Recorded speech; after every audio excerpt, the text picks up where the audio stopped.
मरने के बाद ठेले पर हुई इस एक्ट्रेस की विदाई।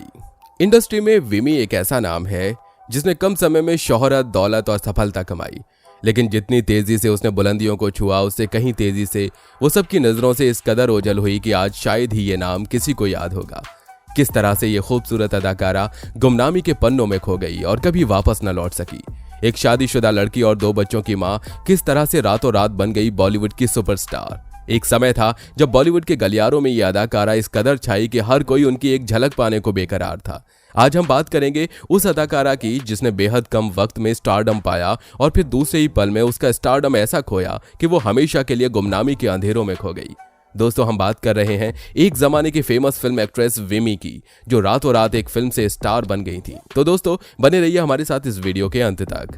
दोस्तों, विमी का जन्म 1943 में पंजाबी फैमिली में हुआ था। उन्होंने मुंबई के कॉलेज शोफिया से अपना ग्रेजुएशन पूरा किया और पढ़ाई पूरी होने के बाद वो शादी के बंधन में बंध गई। कोलकाता के एक कारोबारी शिव अग्रवाल से उन्होंने शादी कर ली। वो एक ट्रेंड सिंगर थी जो अक्सर ऑल इंडिया रेडियो बॉम्बे के कार्यक्रमों में भाग लेती थी। इसी दौरान उनकी मुलाकात म्यूजिक डायरेक्टर रवि से हुई थी।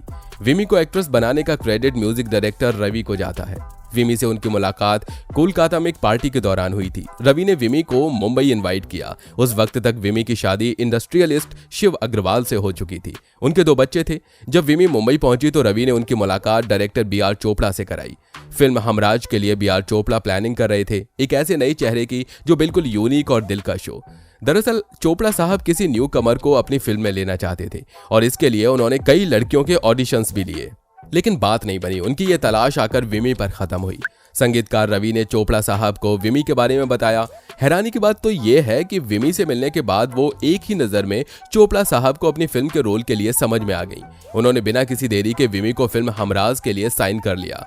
बी.आर. चोपड़ा की suspense thriller film Hamraaz super duper hit साबित हुई। इस फिल्म में विमी के ऑपोजिट थे उस समय के सुपरस्टार सुनील दत्त, राजकुमार और बलराज साहनी। इस फिल्म के सभी गाने सुपरहिट रहे। इस फिल्म को नेशनल बेस्ट फीचर फिल्म का अवार्ड भी मिला। फिल्म हमराज विमी के करियर के लिए मील का पत्थर साबित हुई और वो रातों रात सुपरस्टार बन गई। फिल्म हमराज के बाद हर तरफ केवल विमी के चर्चे होने लगे। आलम तो ये था कि विमी हर मैगजीन के कवर पेज पर आ गई। उस समय फिल्म मैगजीन के कवर पेज पर आना ही बड़ी बात मानी जाती थी। विमी का यूं मैगजीन के कवर पेज पर आने का इशारा यही था कि वो एक स्टार बन गई है, जिसे रातों रात स्टाइल आइकॉन मान लिया गया था। एक समय ऐसा भी था जब विमी बॉलीवुड की डिमांडिंग हीरोइन में से एक थी। विमी ने उस समय के सुपरस्टार सुनील दत्त, शशि कपूर और राजकुमार के साथ काम किया। विमी के लिए स्टारडम सिर्फ 4 दिन की चांदनी बनकर आया और चला गया। 1967 के एक इंटरव्यू में उनके बारे में बात करते हुए बी.आर. चोपड़ा ने विमी की तारीफ करते हुए कहा, विमी बुद्धिमान, शिक्षित और चीजों को जल्दी से पकड़ लेती हैं। मगर अगले पल ही इस बात का भी ख्याल आने लगता है कि पहली फिल्म में इतनी तारीफ बटोरने वाली विमी को बी.आर. चोपड़ा ने कास्ट क्यों नहीं किया। फिल्म हमराज से विमी ने जितनी तेजी से एक ही दिन में स्टारडम हासिल किया, उतनी ही तेजी से उन्हें डाउनफॉल का सामना करना पड़ा। यूं कह सकते हैं कि विमी एक ही फिल्म के लिए बॉलीवुड में आई और फिर हमेशा के लिए गुमनामी के अंधेरों में गुम हो गई। ऐसा नहीं है कि उन्होंने फिल्म हमराज के बाद काम नहीं किया। दरअसल फिल्म हमराज के बाद उन्होंने 3 और फिल्में की, जिनमें आबरू, वचन और पतंगा शामिल थी। लेकिन अफसोस की बात ये सभी फिल्में विमी के करियर के लिए डाउनफॉल ही साबित हुई। फिल्म आबरू में उनके साथ न्यू कमर दीपक कुमार थे, मगर ये फिल्म चली नहीं। इसके बाद विमी ने 2 फिल्में शशि कपूर के साथ भी की। एक थी पतंगा और दूसरी थी वचन। ये दोनों फिल्में भी बॉक्स ऑफिस पर कुछ खास कमाल नहीं दिखा पाई।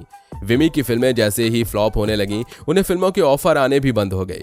यहां तक कि बी.आर. चोपड़ा साहब ने भी उनको आगे अपनी किसी भी फिल्म में चांस नहीं दिया। फिल्मों के इतर फैशन के मामले में विमी अपने स्टाइल सेंस के जरिए लोगों की पसंद बनी रही, जो पुराने हॉलीवुड के सितारों के बराबर थी। उन्होंने ऑन और ऑफ स्क्रीन नाइन्स के कपड़े पहने थे और फिल्मों के लिए ग्लॉसी ग्लैमरस अवतार में पोज देकर अपने दर्शकों के दिल को बेकरार कर दिया। उम्र की एक दहलीज पर उन्होंने एक फोटोशूट के लिए बिकनी की हिम्मत भी की थी, जिसे उस दौर में एक बोल्ड मूव कहा जा सकता है। बॉक्स ऑफिस पर लगातार सभी फिल्मों के पिट जाने के बाद विमी ने ऐलान किया कि वो पैसे के लिए फिल्में नहीं कर रही थी। उनके पास बहुत कुछ था जो उनकी लाइफस्टाइल और स्टाइल स्टेटमेंट के जरिए उभर कर आता था।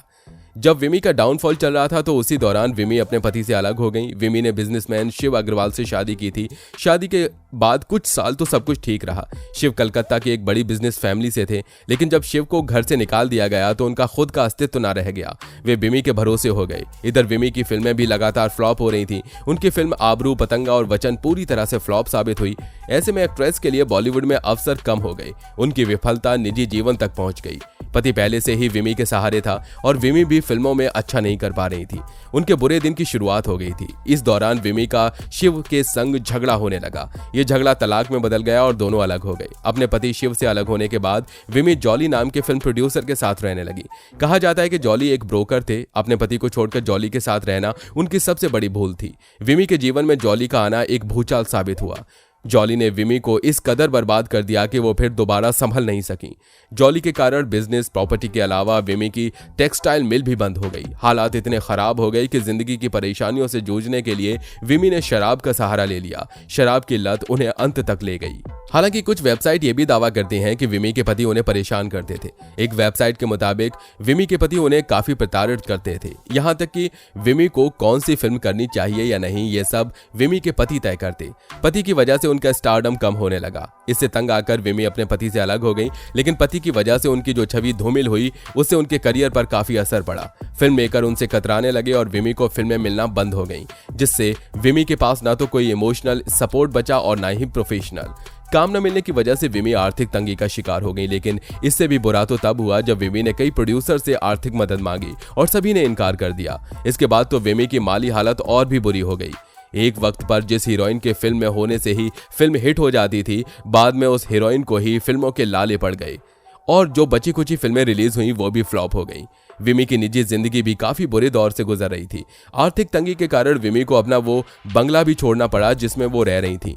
एक वक्त पर महंगे कपड़े पहनने वाली, महंगी गाड़ियों में घूमने वाली और लाखों रुपए कमाने वाली हीरोइन बाद में ऐसे मुकाम पर पहुंच चुकी थी कि हर कोई हैरान था। विमी इस कदर गुमनामी में चली गई थी कि कोई उनकी खोज खबर लेने वाला नहीं था। डिप्रेशन, करियर के खत्म होने और माली हालत खराब होने की वजह से विमी ने खुद को शराब के हवाले कर दिया। शराब के नशे में जॉली ने विमी को दूसरे प्रोड्यूसर संग रात बिताने के लिए फोर्स करना शुरू कर दिया। विमी भी बहकावे में आ गई और वेश्यावृत्ति से उनका नाम जोड़ा जाने लगा। 1943 में पंजाबी परिवार में जन्मी विमी सिर्फ 34 साल की उम्र में इस दुनिया को हमेशा के लिए अलविदा कह गई। ज्यादा शराब पीने से विमी का लिवर पूरी तरह से खराब हो चुका था। इलाज के लिए उनके पास पैसे नहीं थे। जिंदगी के आखिरी दिनों में वे मुंबई के नानावती हॉस्पिटल के जनरल वार्ड में भर्ती रहीं। 22 अगस्त 1977 को नानावती हॉस्पिटल में विमी का निधन हो गया। आलम तो यह था कि उनकी मौत के समय उनके पास कोई अपना नहीं था, ना ही पति ना ही बच्चे। विमी की मौत की खबर किसी अखबार में आना तो दूर की बात, बल्कि उनके रिश्तेदारों तक उनकी मौत की खबर तक ना पहुंची। उस वक्त उन्हें कंधा देने वाला भी कोई नहीं था। उनके मृत शरीर को एक ठेले पर ले जाया गया था। दोस्तों, वैसे कई लोग दावा करते हैं कि विमी का शाहरुख खान की फिल्म ओम शांति ओम से भी कनेक्शन था। क्या ये कनेक्शन आपने फिल्म ओम शांति ओम में महसूस किया था? लोग दावा करते हैं कि फिल्म से एक्ट्रेस विमी का कनेक्शन था। दोस्तों, फिल्म के सीन में ओम शांति ओम प्रीमियर वाली रात में शाहरुख एक रिपोर्टर को विमी कहकर पुकारते हैं। ऐसा कहा जाता है कि विमी की जिंदगी भी ओम शांति ओम की शांति प्रिया यानी दीपिका पादुकोण की तरह थी। वो डेब्यू फिल्म से रातों रात स्टार बन गई थी, लेकिन धीरे धीरे जिंदगी ऐसे मोड़ पर आ गई कि वो गायब ही हो गई। ओम शांति ओम से विमी का कनेक्शन का एक कारण और है। शाहरुख और दीपिका की यह फिल्म साल 2007 में रिलीज हुई थी। फिल्म का पहला फर्स्ट हाफ 30 साल पहले का सेट है और विमी की मौत साल 1977 में हुई थी। अब आप अंदाजा खुद ही लगा लीजिए कि इस कनेक्शन में दम है कि नहीं। तो दोस्तों, उम्मीद करते हैं आपको ये वीडियो पसंद आया होगा। अगर आपको वीडियो अच्छा लगा तो वीडियो को लाइक करिए, साथ ही हमारे चैनल को सब्सक्राइब करना बिल्कुल मत भूलिए।